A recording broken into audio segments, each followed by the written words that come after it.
Oh itu tuh Pak, Bu. Balik. Jalan mana Yanti?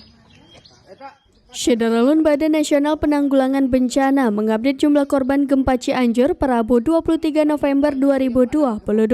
Gempa Cianjur ini terjadi pada Senin 21 November 2022 pukul 13.21 waktu Indonesia Barat, berpusat pada koordinat 6,84 lintang selatan 107,5 bujur timur, atau tepatnya di darat wilayah Sukalarang, Sukabumi pada kedalaman 11 km. Badan Meteorologi, Klimatologi, dan Geofisika menyebut gempa bumi di Cianjur terjadi diduga karena adanya aktivitas sesar Cimandiri. Gempa Cianjur membuat ratusan orang meninggal dan puluhan ribu rumah rusak. Berikut update korban gempa Cianjur yang diumumkan oleh Kepala BNPB, Letjen TNI Suharyanto, dikutip dari bnpb.go.id.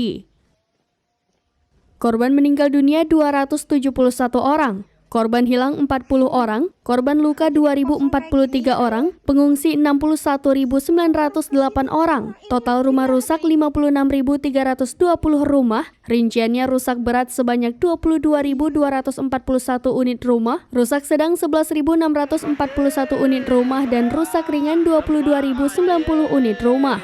Fasilitas umum yang turut terdampak antara lain 31 unit sekolah, 124 tempat ibadah, 3 fasilitas kesehatan, dan 13 gedung perkantoran.